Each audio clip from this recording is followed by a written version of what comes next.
Good morning dear students. चलिए last तक हम लोग पहुँच ही गए हैं हम लोग का आज का क्लास में। एक्चुअली ये क्लास 13 तारीख को मैं देने वाला था, बट टेक्निकली ख़राब के चलते ये मैंने नहीं दे पाया, तो सॉरी फॉर दैट। और आप सभी को इसमें मैं वेलकम करता हूँ कि आप लोग क्लास में अटेंड किए हैं और आप लोग देखेंगे, जो भी देखेंगे आप लोगों को वेलकम। और मेरा विश है आप लोग के लिए कि आप लोग को बहुत जल्दी सक्सेस मिले और ये प्लेटफॉर्म आप लोग को लाभदायक साबित हो। ओके, चलिए हम लोग एक्चुअली जो मेन टॉपिक है अभी मैं स्टार्ट करता हूँ। आज का पहला क्लास है, आप लोग देख लीजिए।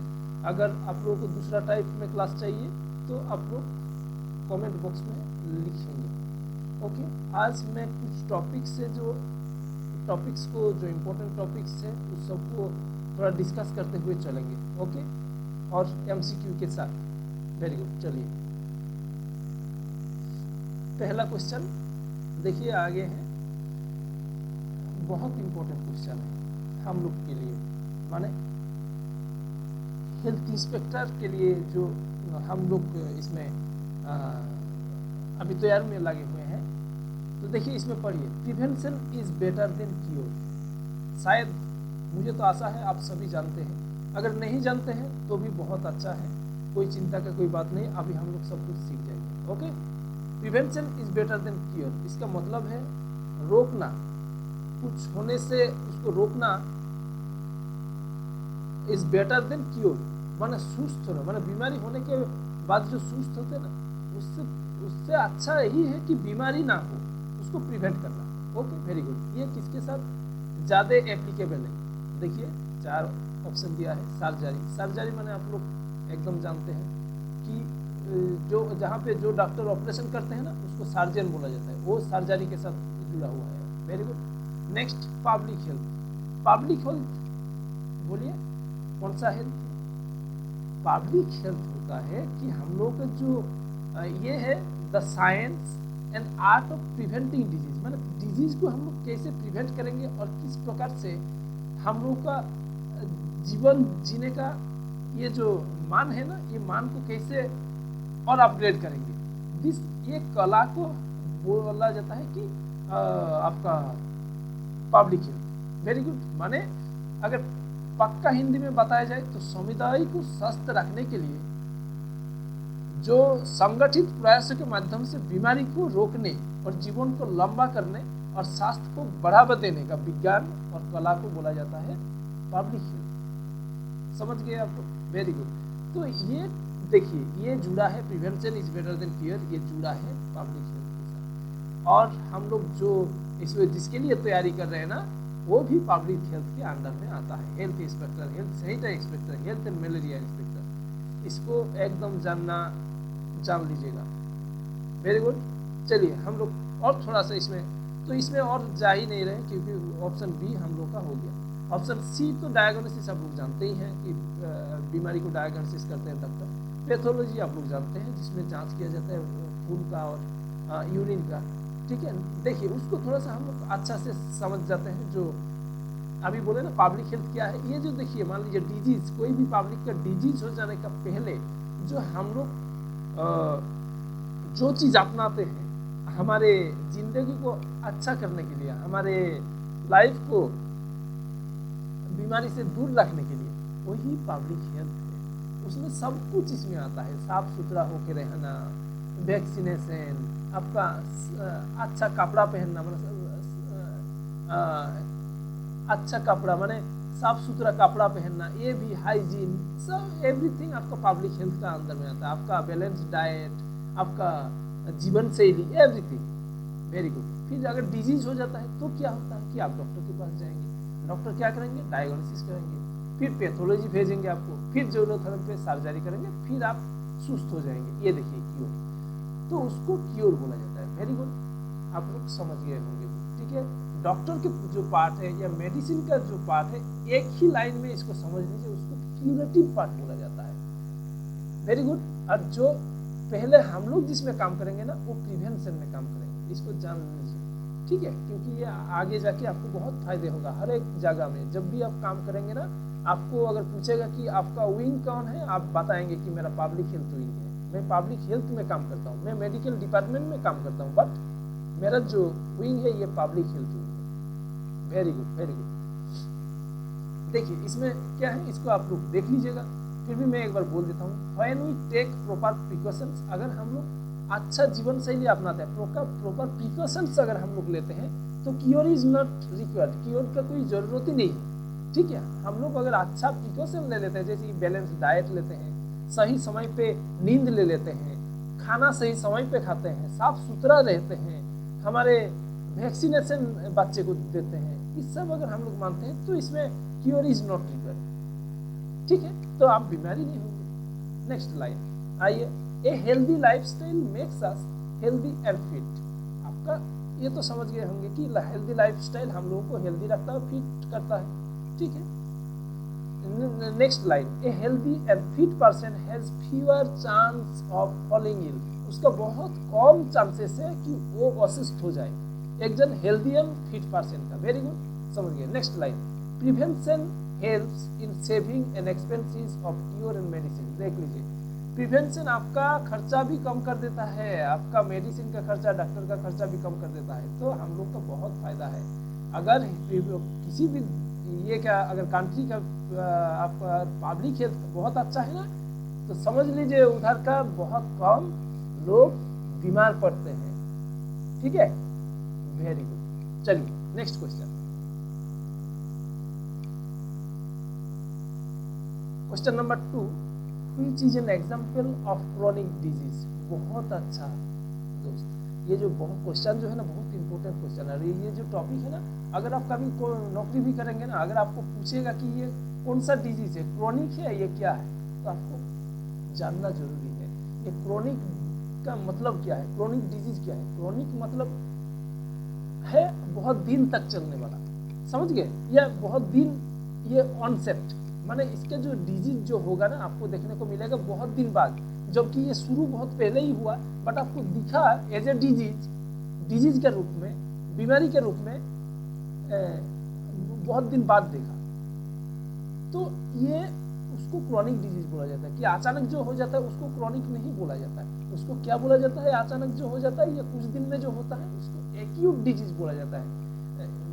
फ्रेंड्स, इसको याद रखिएगा, आपका हर दिन में आगे चल के अगर आप नौकरी भी आपको मिल जाता है तो ये सब आपको बहुत काम आएगा, ठीक है, क्योंकि ये सब आपको जानना है, बेसिक चीज है, ठीक है। वेरी गुड, चलिए, तो इसका ऑप्शन कौन सा क्रोनिक डिजीज है। ऑप्शन ए क्या, कॉमन कोल्ड। नो, क्योंकि कॉमन कोल्ड का इंक्यूबेशन पीरियड बहुत कम है।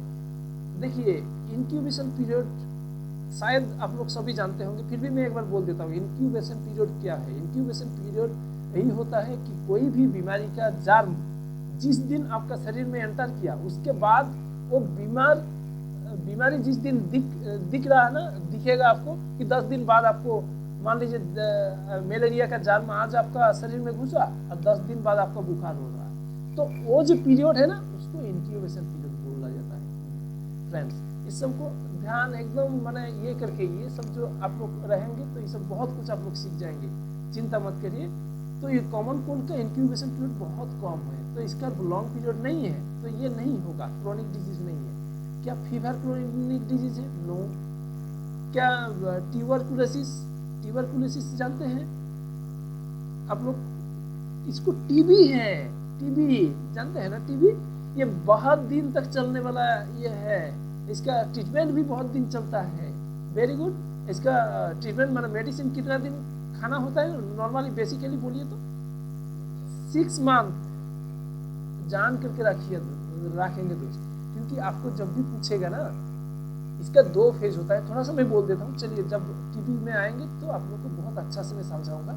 ये 2 फेज में दिया जाता है, 3 महीना का पहला फेज और नेक्स्ट फेज जो 3 महीना का पहला है। एक है आईपी फेज होता है और एक सीपी बोला जाता है, कंटिन्यूएशन फेज, ठीक है। पहला फेज है आईपी, ओके, नेक्स्ट फेज है सीपी, कंटिन्यूएशन फेज। पहला 3 महीना आईपी फेज, नेक्स्ट 3 महीना कंटिन्यूएशन फेज। 6 महीना आपको मेडिसिन खाना होता है दोस्त ट्यूबरकुलोसिस में। ट्यूबरकुलोसिस का क्या आपको मालूम है इसका जर्म का नाम?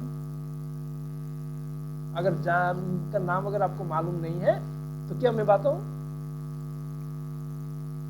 नहीं, ये आप लोगों का होमवर्क मैंने दे दिया कि इसका ट्यूबरकुलोसिस किसके कारण होता है। ये क्या वायरस के कारण होता है, ये क्या आपका बैक्टीरिया के कारण होता है, ये पैरासिट के कारण होता है। ये आप लोगों को मैं होमवर्क दिया और आप लोग कमेंट में हमको जरूर बताइएगा ये चीज़, क्योंकि इससे वो क्वेश्चन आ ही सकता है।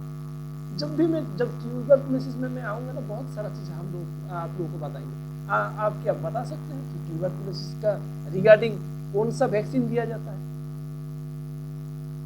कौन सा वैक्सीन दिया जाता है, ये मुझे आप लोग कमेंट सेक्शन में बताएंगे, ठीक है। और चलिए हम लोग का जो ये प्लेटफॉर्म जो शुरू हुआ ना, आप लोग बहुत कुछ सीखेंगे, एक एक वार्ड में आप लोगों को सीखने को मिलेंगे, इतना सारा नॉलेज आप लोगों को मिल जाएगा कि आप लोग को एकदम पूरा आप लोग मास्टर बन जाइएगा। ये आप लोग याद रखिएगा कि जो नॉलेज आप लोग को आपका ट्रेनिंग इंस्टीट्यूट में नहीं मिला, वो नॉलेज इस प्लेटफॉर्म के जरिए आपको जरूर मिल जाएगा। ये आप लोग पक्का रहिए। अगर मैं अभी आशा करता हूँ कि अगर मुझे भी टाइम मिलेगा तो आप लोगों को मैं वीडियो डालते रहूँगा। तो अगर टाइम मिला तो अगर कंटिन्यू कर पाया मैंने तो आप लोगों के लिए बहुत फायदेमंद होगा, आप लोगों का नॉलेज बहुत बढ़ जाएगा। तो इस क्वेश्चन का आंसर कौन सा हुआ, क्रॉनिक डिजीज कौन सा है, ट्यूबरकुलोसिस। ये बहुत लेंदी है, ठीक है।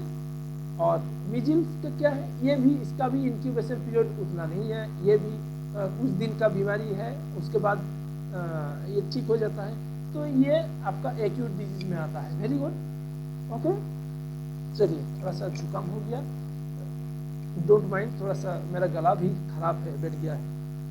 चलिए नेक्स्ट क्वेश्चन में चलते हैं। उसके पहले क्या क्रॉनिक के बारे में थोड़ा सा और बताएं? नहीं, और एक चीज़ दिखा देते हैं। मैंने आप लोगों को बताया ना कि क्रॉनिक के बारे में, इसमें एक्चुअली क्रॉनिक कंडीशन बोला जाना चाहिए। ये क्वेश्चन में ट्यूबरकुलोसिस का क्रॉनिक कंडीशन ऑफ डिजीज इसमें होना चाहिए था। एक्चुअली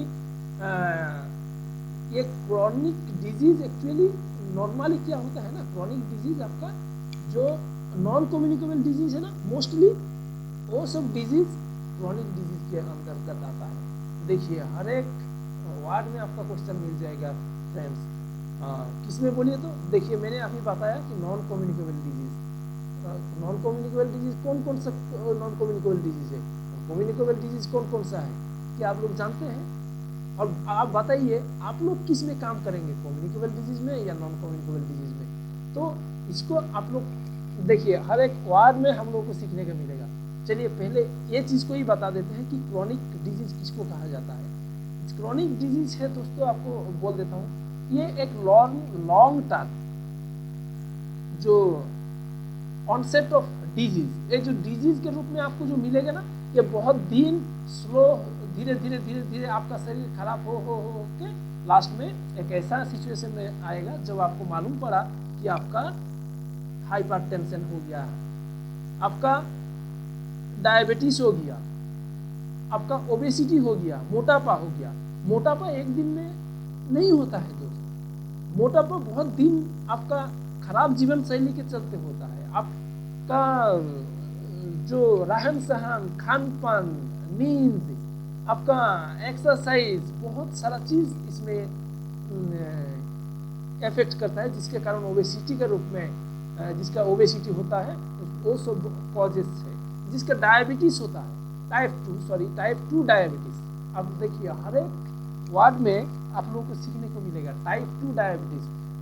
वाई मैंने टाइप 2 डायबिटीज क्यों बोला और टाइप 1 डायबिटीज क्या है, मैं इस सब को आप लोगों को पहले बाद में बताऊंगा। टाइप 1 डायबिटीज किस लिए होता है, टाइप 2 डायबिटीज किस लिए होता है। तो टाइप 2 डायबिटीज फ्रेंड्स, ये आपका अगर दिया जाएगा, बताया जाएगा तो ये क्रॉनिक डिजीज है, ठीक है, टाइप 2 डायबिटीज।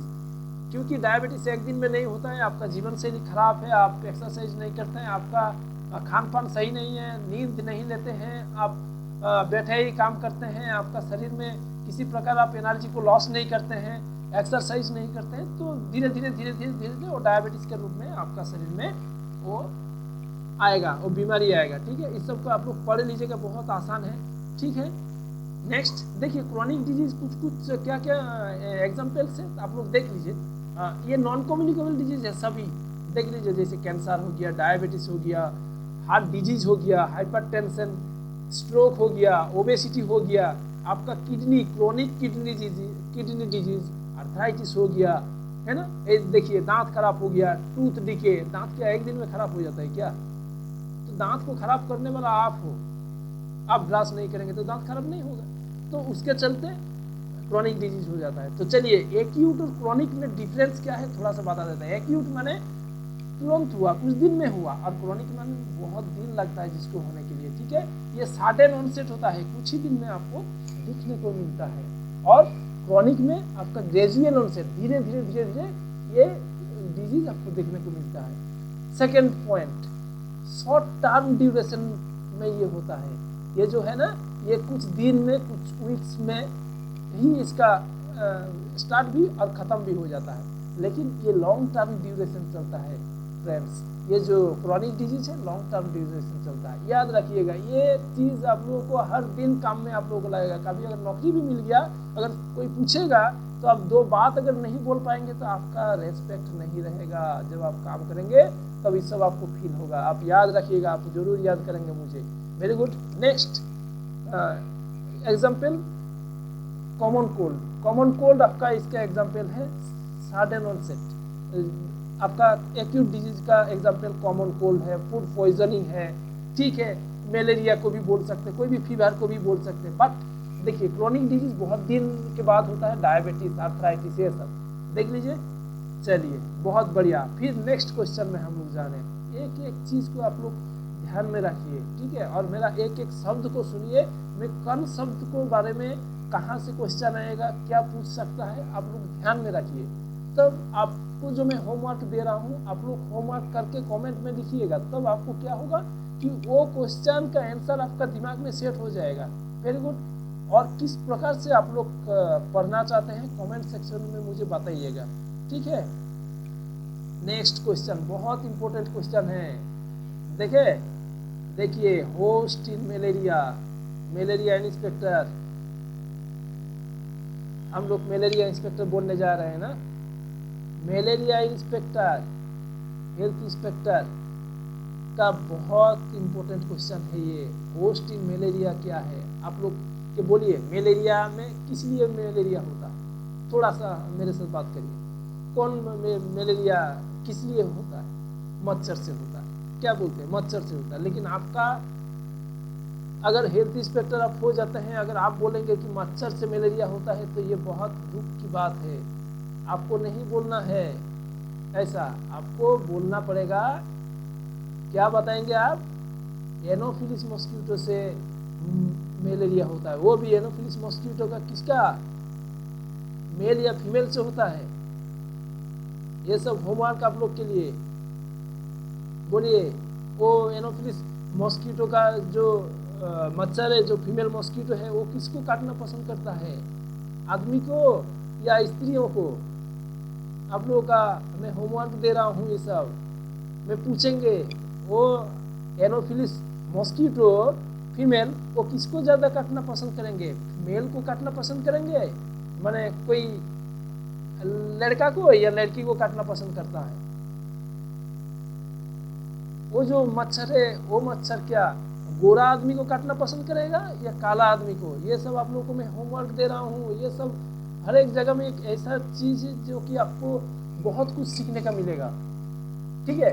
तो होस्ट के बारे में अभी जान लीजिए। होस्ट क्या है? होस्ट का मतलब क्या है? जो पालता है, मतलब जो आपको गिविंग, जो दे रहा है। बोलते हैं ना कि हम लोग को, अगर मान लीजिए आप लोगों का कोई दोस्त मिल के, कोई एक दोस्त ने पार्टी दिया, तो हम लोग क्या बोलते हैं, आज का होस्ट कौन है, कौन पार्टी दिया? तो जो दे रहा है, जो खिला रहा पिला रहा है। तो इसमें मलेरिया में कौन किसको खिला रहा पिला रहा है? मलेरिया का देखिए दूसरा, इसमें आ जाइए बी, ऑप्शन बी में क्या, प्लाज्मोडियम। प्लाज्मोडियम क्या है? प्लाज्मोडियम है मलेरिया का जार्म, ठीक है। तो मलेरिया का जार्म है जो खाने वाला पार्टी है, ठीक है। तो होस्ट नहीं है। ठीक, फिर 3 नंबर में आ जाइए ह्यूमन। ह्यूमन क्या है? ह्यूमन खिलाता है। किसको खिलाता है? प्लाज्मोडियम को खिलाता है, पिलाता है। कहाँ पे? ह्यूमन का आरबीसी को तोड़ देता है, आरबीसी को खा लेता है प्लाज्मोडियम। ठीक है, तो याद रखिए मलेरिया में होस्ट है ह्यूमन। और इसको मैं थोड़ा सा और अच्छा से आपको बताएंगे, अभी जस्ट आपको बताएंगे। चलिए नेक्स्ट क्वेश्चन हम लोग चलते हैं दोस्तों। इस सब चीज़ को आप लोग याद रखिए। आप लोग एक एक वर्ड से बहुत कुछ सीखने को आप लोग को मिलेगा। सिर्फ एमसीक्यू डिस्कस करना तो 2 मिनट का बात है, आपको ये मिल जाएगा, आपको टाइपिंग मिल जाएगा, आप लोग देख लेंगे। लेकिन ये जो ज्ञान, ये आपको दूसरे जगह में जरूर मिलेगा, बट इस प्लेटफॉर्म में भी मिलेगा। यहाँ तो आपका सब्जेक्ट ज्ञान ही मिलेगा। देखिए नेक्स्ट क्वेश्चन हम लोग आ गए हैं 4 नंबर। देखिए कितना इम्पोर्टेंट क्वेश्चन है ना, कि क्या बताएंगे। ये आप हेल्थ इंस्पेक्टर का जो नौकरी है इसके मॉडल में ही चलता है, host agent and environment model. ये रिलेटेड टू किसके साथ रिलेटेड है तो बताइए। तो आप लोग अगर कोई जानते हैं तो बहुत अच्छा है, अगर नहीं जानते हैं तो सुन लीजिए। Host agent and environment model is related to किसके साथ रिलेटेड है? ऑप्शन है न्यूट्रिशन, पोषण के साथ, no. Option B disease causation, माने डिजीज जिस कारण से होता है, यस। याद रखिएगा डिजीज कॉजेशन, जिस मॉडल के द्वारा डिजीज होता है। कौन सा डिजीज? याद रखिएगा, यहाँ पे दिया नहीं है बट याद रखिएगा आप लोग। एक एक वर्ड में मैं बता रहा हूँ कि आप लोगों को ज्ञान मिलेगा। होस्ट एजेंट एंड एनवायरनमेंट जो मॉडल है ना, ये चलता है किसमें बोलिए तो? कम्युनिकेबल डिजीज में। हर एक वर्ड में आप लोगों को नॉलेज मिलेगा। आप लोग सुनते रहिए और पढ़ते रहिए, और जो मैं होमवर्क देता हूँ उस सबको थोड़ा सा देखते रहिए। तो इस क्वेश्चन का आंसर कौन सा हो गया? Host agent environment model is related to disease causation. Okay, जिस कारण से डिजीज होता है। ये अगर ये मॉडल नहीं रहेगा तो आपका कोई कम्युनिकेबल डिजीज नहीं होगा। आप लोग याद रखिए, ठीक है, होगा ही नहीं। सर्जरी देखिए, ये सर्जरी तो दूसरा चीज, एनाटॉमी दूसरा चीज। ओके चलिए इसको थोड़ा सा आराम से आप लोगों को सिखाते हैं। ये देखिए एपिडोमियोलॉजिकल ट्रायड, ठीक है। एपिडोमियोलॉजिकल ट्रायड आप लोग अगर कोई सुने होंगे तो बहुत ही अच्छा है, अगर नहीं सुने होंगे तो इसमें सुन लीजिए, आप लोगों को बहुत अच्छा नॉलेज मिलेगा। चलिए ये है disease causation model of communicable disease. याद रखिएगा, of communicable disease. Communicable disease है उसका लिए अच्छा एक चीज जो है ना, आप लोगों को शायद आप लोग जानते होंगे। कम्युनिकेबल डिजीज की आप लोग नहीं जानते हैं? अच्छा ठीक है, मैं बोल ही देता हूँ आप लोगों को, ठीक है। कम्युनिकेबल डिजीज वो डिजीज होता है जो एक से दूसरे में फैलता है। ये मलेरिया भी हो सकता है, मीजल्स भी हो सकता है, आपका टीबी भी हो सकता है, आपका कोरोना भी हो सकता है, ठीक है। तो ये सब आपका कम्युनिकेबल डिजीज है। बट नॉन कम्युनिकेबल डिजीज कौन सा है बताइए तो मुझे। जो खराब लाइफ शैली के चलते हो जाता है, उसमें किसी प्रकार जान फार्म का बात नहीं आता है। आप लोग देखते हैं आपका घर में है जो बुजुर्ग है, उन लोगों का जिसका प्रेशर है, हाइपरटेंशन है, जिसका डायबिटीज है, वो सब आपका नॉन कम्युनिकेबल डिजीज है। याद रखिएगा, कभी आप लोग भूलेंगे नहीं। चलिए चलते चलते हम लोग पूरा सीख जाएंगे, ठीक है। चलिए इसमें इस पॉइंट में आते हैं। एपिडेमियोलॉजिकल ट्रायड ये आपका डिजीज कॉजेशन मॉडल है। Very good. इस मॉडल के द्वारा आपका कम्युनिकेबल डिजीज इसी मॉडल को फॉलो करते हुए होता है। अगर ये मॉडल नहीं रहेगा ना तो आपका होगा ही नहीं। आपका ना मलेरिया होगा, ना ही कोई कुछ भी होगा, नहीं डेंगू होगा, ना ही ये होगा, ठीक है। क्या इसमें मॉडल में क्या लिखा है? चलिए मॉडल में क्या लिखा है देख लेते हैं, ठीक है। देखिए आपका मॉडल में ये देखिए, मॉडल में ये देखिए। चलिए ये जो टायर्ड है ना, ट्रायड देखिए 3 तो क्या है? एजेंट, होस्ट और एनवायरनमेंट। हटा दीजिए किसी को, एनवायरनमेंट को हटा दीजिए, आपका बीमारी नहीं होगा। होस्ट को हटा दीजिए। होस्ट कौन कौन सा है? देखिए होस्ट आदमी लोग है, हम लोग है। देखिए यहाँ पिक्चर दिया है आदमी लोगों का, तो यहाँ ये होस्ट है, ठीक है। होस्ट को हटा दीजिए। बीमार कहाँ किसको होगा भाई? चलिए एजेंट को ही हटा दीजिए, जार्म को होगा ही नहीं। तो क्या जार्म को हटा पाएंगे? जार्म को हटाना थोड़ा मुश्किल होता है, लेकिन जरूर हटता है। कौन जार्म हट गया बोलिए तो? कौन चीज इराडिकेट हो गया, देखिए इराडिकेट का मतलब समझिए, ये आप लोग को होमवर्क में दे रहा हूँ, नेक्स्ट क्लास में मैं बताऊंगा, पूछूंगा आप लोग से, ठीक है। इराडिकेट कौन इराडिकेट हुआ है, इराडिकेट के बारे में मुझे बताएंगे आप लोग, ठीक है। तो एजेंट को अगर हम लोग हटा देंगे, बैक्टीरिया, वायरस, पैरासाइट्स को, तो भी बीमारी नहीं होगा। एक बीमारी होने के लिए ये ट्रायड को चलना है, माने ये तीनों को रहना है एक ही साथ में at the same time, okay. When three things are available at a place, time और सिचुएशन, तो आपको होना ही है। नेक्स्ट में आ जाइए, ठीक है। नेक्स्ट चलिए एक उदाहरण दे देते हैं आपको, मलेरिया के बारे में थोड़ा सा सोच लेते हैं कि ये एजेंट, होस्ट और एनवायरनमेंट मॉडल किस प्रकार इसमें एप्लीकेबल हो रहा है। देखिए मलेरिया में जो एजेंट है ना, उसका नाम क्या है बोलिए तो, प्लाज्मोडियम है, उसका नाम है प्लाज्मोडियम। मलेरिया कितने प्रकार के आता है आप लोगों का होमवर्क में दे रहा हूँ, हमको कमेंट सेक्शन से बताइएगा, अगर बताएंगे तो नॉलेज आप ही को बढ़ेगा दोस्त, ठीक है। तो एजेंट मलेरिया, प्लाज्मोडियम हो गया मलेरिया का एजेंट। मलेरिया का होस्ट कौन है, आप, हम, ह्यूमन हो गया, जिसको मलेरिया होता है, जिसका आरबीसी खा लेता है, समझ गए, आरबीसी, माइंड इट। मेरा एक बात को आप गौर कीजिए, क्या मच्छर का जो पैरासाइट है कहाँ घुस जाता है, दांत में घुस जाता है क्या है, या कान में घुस जाता है, क्या खा लेता है, याद रखिए आरबीसी को तोड़ देता है, ठीक है। मैं जो मलेरिया सेक्शन में आएंगे ना, तो आप लोग को एकदम पूरा पानी ये वाला एकदम पानी जैसा आप लोग को क्लियर कर देंगे, हम मलेरिया के बारे में पूरा ही जान लेंगे, आप लोग मास्टर हो जाएंगे, ये आप लोग याद रखिए, ठीक है। मेरा एक वर्ड को सुनते चाहिए। नेक्स्ट एनवायरनमेंट मलेरिया के, इसमें एनवायरनमेंट कौन सा चीज है जिसको एनवायरनमेंट बोला जाता है, स्टेगनेंट वाटर, माने जमा हुआ पानी, वो जमा हुआ, नॉट ओनली जमा हुआ पानी, ये एकदम साफ पानी जमा हुआ, ठीक है। और साफ पानी नहीं होता है मलेरिया, ठीक है, जमा हुआ साफ पानी में, ये नहीं कि कीचड़ में नहीं होता है, याद रखिए मेरा एक वर्ड को याद रखिए, मेरा कीचड़ का पानी में मलेरिया नहीं होता है, याद रखिए, ठीक है। जब मैं मलेरिया में आऊंगा आप लोगों को क्लियर कर दूंगा। और मॉस्किटो रहना जरूरी है, तभी आपका मलेरिया होगा, अगर मॉस्किटो ही नहीं रहा तो आपका मलेरिया होगा ही नहीं, लिख के ले लीजिए, किसी का होगा ही नहीं। अगर मॉस्किटो नहीं रहेगा तो फिर कैसे होगा भाई, तो इसको याद रखिएगा, ठीक है। अगर आपका प्लाज्मोडियम भी नहीं रहा तो मलेरिया होगा नहीं, अगर आपका पानी जमा नहीं रहेगा, ठीक है, तो आपका मॉस्किटो ब्रीडिंग नहीं कर पाएगा मॉस्किटो का, और ये लाइफ का जो उन लोगों का बेटा बेटी सब सामने बढ़ेगा नहीं, समझ गए ना। अगर पानी जमा हुआ नहीं रहेगा तो अंडा नहीं दे पाएगा, फिर बच्चा नहीं पैदा कर पाएगा, समझ गए ना। चलिए वेरी गुड। नेक्स्ट देखिए इसमें से क्वेश्चन कौन सा आता है, आपका एपिडेमियोलॉजिकल ट्रायड में एजेंट, होस्ट, एनवायरनमेंट इंक्लूडेड है। इसमें एक तो आपको क्या दे देता है कि इसमें से तीनों में से और एक तो दे देगा आपको ऑप्शन में, और बोलेगा कौन सा इसमें नहीं, कौन किसको छोड़ के कौन इसमें नहीं है, ये ट्रायड में कौन नहीं है।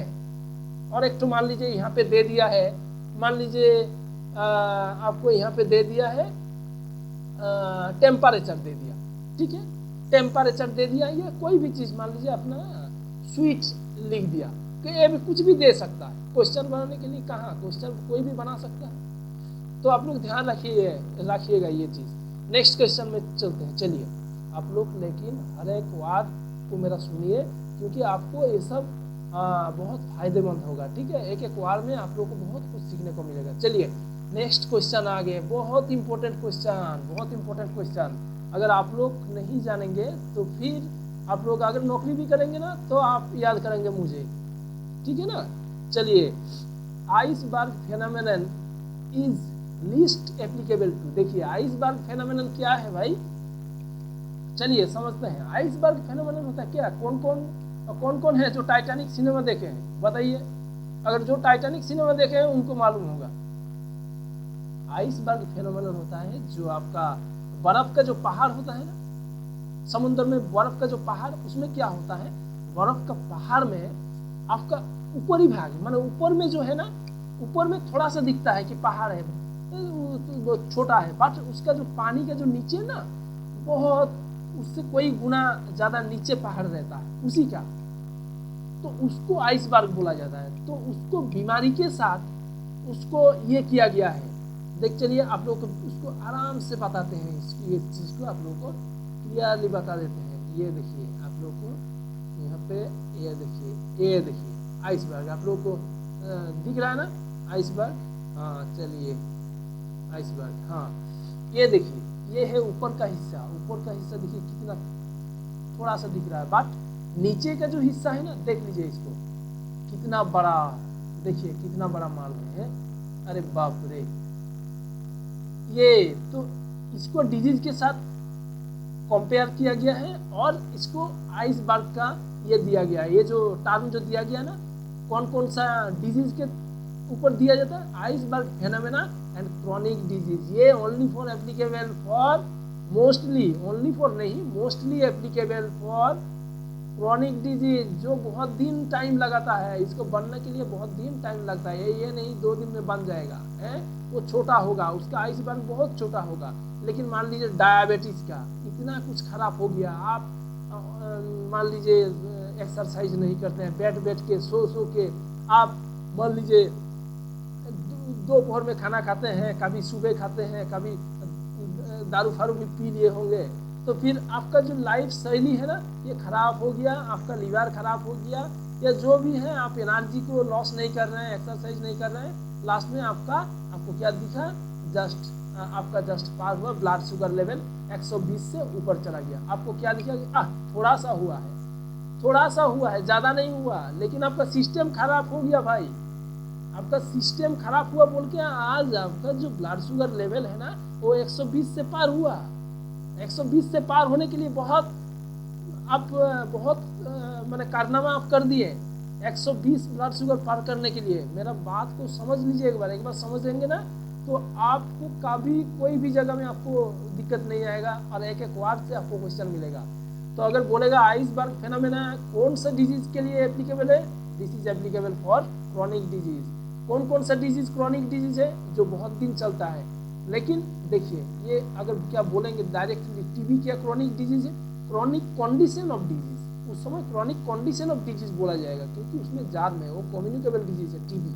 ओके, ट्यूबरकुलोसिस याद रखिएगा, मेरा एक वर्ड से आपको मिलेगा, वो chronic condition of disease, but not एकदम आप नहीं बोल सकते कि एकदम पूरा ही क्रॉनिक, ठीक है, परफेक्टली क्रॉनिक नहीं है, बट क्रॉनिक कंडीशन उसमें है, कंडीशन ऑफ डिजीज है। याद रखिएगा, non communicable disease are chronic disease, ठीक है, जिसमें आपका खराब आदत के कारण होता है, ठीक है, जिसमें किसी प्रकार जान का ये नहीं है, इसको ध्यान रखिएगा। ये विजिबल केसेस, देखिए ये विजिबल केस, ऊपर में थोड़ा सा विजिबल केस है, क्लिनिकल एंड डायग्नोस, जिसको देखा जाता है, और नीचे देखिए कितना हिडन केस है, इसको नहीं दिखा जाता है। आपका डायबिटीज ये थोड़ा सा दिखा कि थोड़ा सा ब्लड शुगर पार हुआ, लेकिन नीचे सिस्टम आप पूरा खराब कर चुके हैं महाराज, जिसके चलते आपका थोड़ा सा 120 दिया है। आपको लग रहा है कि थोड़ा सा नहीं है, वो अभी बढ़ेगा, याद रखिए। तो इसको बोला जाता है आपका आइसबर्ग फेनोमेना ऑफ डिजीज। जैसे डायबिटीज है आपका, ठीक है ना, सबसे ज्यादा हाइपरटेंशन है आपका। जैसे देखिए आइसबर्ग फेनोमेना किसमें ज्यादा ये है, देखिए डायबिटीज में आपका बहुत अच्छा ये मेन बोला जाता है, तो डायबिटीज है आपका, हाइपरटेंशन में बहुत अच्छा से ये सब एप्लीकेबल है। मलेरिया में इंक्यूबेशन पीरियड बहुत कम है, ये कुछ दिन बाद एकदम ठीक हो जाता है, इसमें आइसबर्ग है ये नहीं है, बहुत कम है। और कोलेरा में तो है ये नहीं, इसका इंक्यूबेशन पीरियड तो बहुत कम है। कितना इंक्यूबेशन पीरियड है कोलेरा का, नेक्स्ट दिन मेरा कमेंट में बताइएगा, लिख के रख लीजिए, आपको पेन पेपर्स ये सब लिख के मेरा क्लास में आएंगे, ठीक है। मैं जो बात बोल रहा हूँ ना, कोलेरा का इंक्यूबेशन पीरियड कितना है, बाद में कभी अगर पूछा भी जाएगा ना, कहीं भी नौकरी करेंगे, अगर बोल नहीं पाएंगे तो आप वही बन जाएंगे डॉक्टर, लेकिन आपको ट्रीटमेंट करना नहीं आता। ऐसा नहीं हो, नहीं तो जिंदगी में आपको शांति नहीं मिलेगा। आपका सामने बोलेगा अरे सला ये तो इसको तो कुछ आता पता नहीं है, ऐसे ही बन गया, कहाँ से आ जाता, ये सब भी बात सुनना पड़ सकता है। डोंट वरी, एक दो चीज मेरा बातों से कुछ निकल जाता है, डोंट वरी इसके लिए है। तो चलिए हम लोग और थोड़ा सा सामने बढ़ते हैं और क्वेश्चन को ये करते हैं, ठीक है। Very good friends. एमसीक्यू आपको तो बता दिए कि iceberg phenomenon is best seen in आपका क्रॉनिक डिजीज में, ठीक है, क्रॉनिक डिजीज में।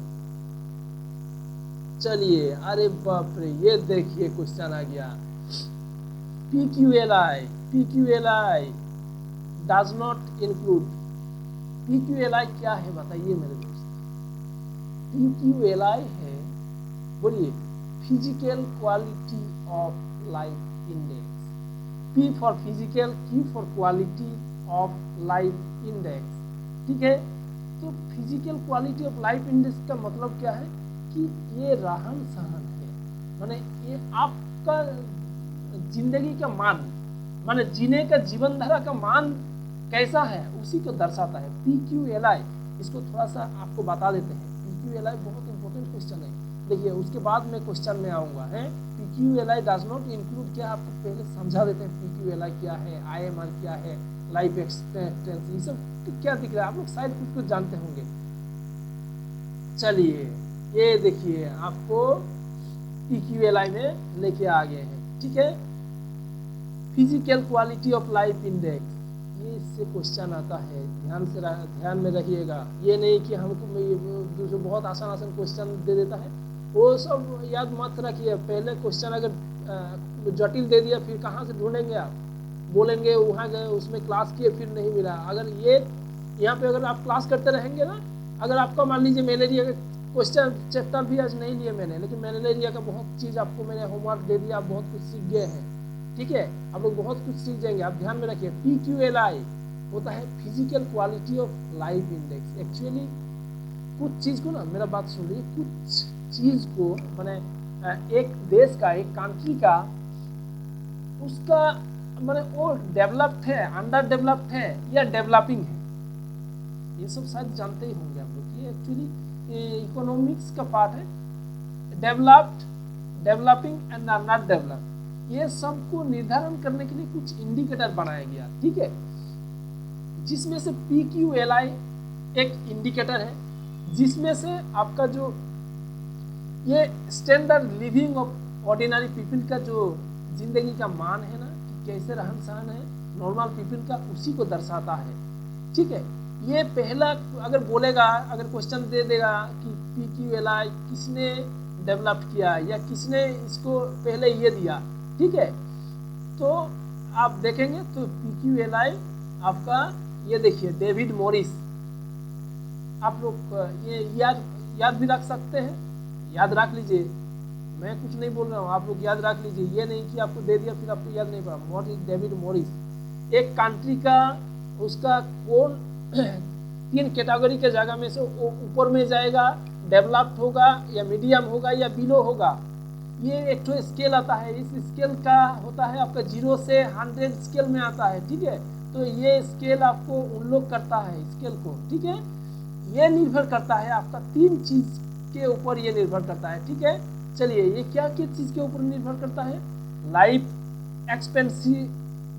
Expectancy rate, IMR, infant mortality rate, ओ थोड़ा सा इधर ये हो गया, ठीक है। चलिए, IMR इन्फेंट मोर्टालिटी रेट, ठीक है, उसके ऊपर और बेसिक लिटरेसी रेट, माने आपका कितना पढ़ाई लिखाई का रेट जो है ना, जिसको साक्षरता बोला जाता है, ठीक है ना, वो रेट कितना है, वो तीनों को इनका जो है ना इंडेक्स है, इसका जो 3 चीज से लेके ये कॉन्सिस्ट है, ये PQLI क्या चीज देखा जाता है, आपका life expectancy rate at the age 1 year, ठीक है, इन्फेंट मोर्टालिटी रेट और लिटरेसी रेट, ठीक है, इसका अच्छा, ठीक है। चलिए, अभी थोड़ा सा आप लोगों को बता देते हैं इसमें PQLI में बोला कौन चीज़ इंक्लूडेड नहीं है। अभी हम लोग क्या देखें, 3 चीज़, इसमें 3 चीज़ को देख के इसको PQLI निर्धारण किया जाता है। क्या? IMR, life expectancy and literacy. क्या इनकम जुड़ा है इसके साथ? नहीं। याद रखिएगा, बहुत इंपॉर्टेंट क्वेश्चन। IMR शायद आप लोग जानते हैं, अगर नहीं जानते हैं तो अच्छा से पढ़ लीजिएगा, मैं थोड़ा सा फिर भी बोल देता हूँ। IMR क्या है? IMR होता है friends infant mortality rate. Infant किसको बोला जाता है? देखिए दोस्त, मेरा एक वर्ड भी आप सुनेंगे ना, एक सेंटेंस भी सुनेंगे, उसमें आपको 5-6 क्वेश्चन निकल जाएगा, मैं निकाल दूंगा क्वेश्चन। बताइए, हाँ मुझे आप बताइए तो, इन्फेंट किसको बोला जाता है? क्या बच्चा को इन्फेंट बोला जाता है? या आपको होमवर्क दे दूं? नहीं, ये सब चीज होमवर्क नहीं देता। इन्फेंट बोला जाता है 0 to 1 ईयर तक का जो चाइल्ड है ना, जो आज जन्म लिया है, उसका एक दिन भी पूरा नहीं हुआ है, उसका 1 साल उम्र तक, माने 0 से 1 ईयर उम्र तक बच्चा को बोला जाता है इन्फेंट। याद रखिएगा, कभी भूलिएगा नहीं। तो infant mortality rate, infant mortality rate का मतलब क्या है? मोर्टालिटी रेट माने मृत्यु संख्या, समझ गए ना? 1 वर्ष से कम उम्र के बच्चों में जो मृत्यु की संख्या है ना, उसको बोला जाता है। ठीक है, इसको थोड़ा सा सपोज आपको मैं बताता हूँ कैसे रेट को निकालते हैं। 1000 बच्चों, अगर मान लीजिए जिंदा बच्चा, लाइव बर्थ, एकदम ये देखिए लाइव बर्थ। और एक तो बात क्या आता है बोलिए तो हमको, हर एक सेंटेंस से क्वेश्चन निकलेगा मेरे दोस्त। लाइव बर्थ बोला जाता है और एक तो स्टिल बर्थ बोला जाता है। क्या स्टिल बर्थ किसको बोला जाता है बोलिए तो? स्टिल बर्थ बोला जाता है अगर बच्चा अगर डेथ पैदा हुआ, तो जिंदा नहीं, पहले ही मर चुका है, वो अगर पैदा हुआ तो वो बात को बोला जाता है स्टिल बर्थ। याद रखिएगा, ठीक है? आपको हर जगह से आपको सीखने को मिलेगा still birth, STILL, still birth, BIRTH। Okay, चलिए, ये इन्फेंट मोर्टालिटी रेट, मान लीजिए 1000 लाइव बर्थ हुआ है, ठीक है? 1000 बच्चे लाइव बर्थ हुआ है, उस बच्चों का मान लीजिए 1 साल होते होते 30 जन बच्चा मर गया, 30 जन बच्चा मर गया, तो उसका रेट कितना निकलेगा? 30 निकलेगा। ठीक है, उसका रेट यही आता है कि अगर एक्चुअली इसको आप लोग देख लीजिएगा, अगर यहीं से मैं मुंह से बोलेंगे तो आप लोग को याद नहीं रहेगा, तो मैं समझा दिया। 1000 बच्चों में 1000 अगर लाइव बर्थ अगर होता है, लाइव बर्थ होता है, तो उसमें 1 साल तक पहुँचते पहुँचते कितना बच्चा मर जाता है या मृत्यु हो जाती है, तो उतना ही उसी को रेट बोला जाता है। अभी आपको एक होमवर्क में दे देता हूँ, आप देखिएगा अभी इन्फेंट मोर्टालिटी रेट कितना है हम लोग का। अगर आप कोई स्टेट के लिए अगर आप फॉर्म फिलअप किए हैं ना, तो स्टेट का IMR कितना है, आपका क्वेश्चन आ सकता है फ्रेंड्स। अगर हम लोग इंडिया का अभी का करंट IMR कितना है, क्वेश्चन आ सकता है। ये सब मैं आपको होमवर्क दे रहा हूँ, आप देखिए, पेन से लिखिए, इसमें लिखिए और मुझे कमेंट से जरूर बताइएगा। ये नहीं कि आप सुन लिए फिर घर चले गए। ओके, चलिए। और दूसरा लाइफ एक्सपेक्टेंसी, इसका मतलब है, समझ रहे हैं ना, इसका मतलब क्या है बोलिए तो? कितना साल तक जी रहा है। लाइफ एक्सपेक्टेंसी एट एज 1 मतलब क्या है? 1 साल के बाद आपका गिनती होगा, 1 साल का पहले गिनती नहीं होगा। ये 1 साल, अगर मान लीजिए कोई बच्चा का 1 साल हो गया, वो उसके बाद कितना साल जीता है, वो ईयर्स, उतना साल को बोला जाता है। मान लीजिए इसमें 68 ईयर्स तक गया, तो लाइफ एक्सपेक्टेंसी 68 ईयर्स होगा। ठीक है, समझ गए ना लाइफ एक्सपेक्टेंसी। और इसको ज़्यादा नहीं मैं आगे बढ़ रहा हूँ इसमें। चलिए नेक्स्ट, लिटरेसी रेट माने समझ रहे हैं ना, जिसको लिखना आता हो, पढ़ना आता हो, ठीक है, सिर्फ पढ़ना ही नहीं लिखना भी आना चाहिए। लिटरेसी रेट आप लोग सब कोई जानते हैं भाई। चलिए, और इनकम, ये कौन सी चीज इंक्लूडेड नहीं है PQLI निर्धारण करने के लिए? इनकम इंक्लूडेड नहीं है। ठीक है, PQLI बहुत इंपॉर्टेंट है, आप लोग ध्यान में रखिए और मेरे बात को गैर से आप लोग याद रखिएगा।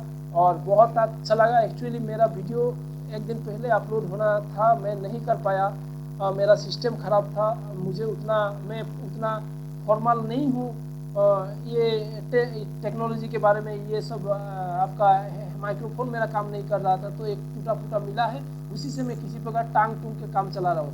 आप लोग किसी तरह से, मेरा गला भी खराब है, आप लोग थोड़ा मैनेज कर लीजिए। और आप लोगों को इस जर्नी में, सीखने का जर्नी में आप लोग को बहुत बहुत बाधाएं। आप लोग बहुत कुछ सीखिए इस प्लेटफॉर्म से, और आप लोग पढ़ाई करते रहिए, अच्छा रहिए, सुस्त रहिए। और आज का जो क्लास है ना, इसी जगह में मैं हम लोगों का क्लास ख़त्म करता हूँ। लेकिन याद रखिएगा, आपको जो मैं होमवर्क दिया हूँ ना, वो होमवर्क को आपको करते रहना है। Very good. उस होमवर्क को छोड़िएगा नहीं, उस होमवर्क को आप करते रहिए और कमेंट में मुझे ज़रूर लिखिएगा, तो मुझे भी थोड़ा सा एनर्जी मिलेगा। ठीक है, ये ध्यान में रखिए। कमेंट कीजिए मुझे, ठीक है, किस प्रकार आप लोगों को प्रिपरेशन चाहिए कमेंट कीजिए। Okay, very good, bye bye.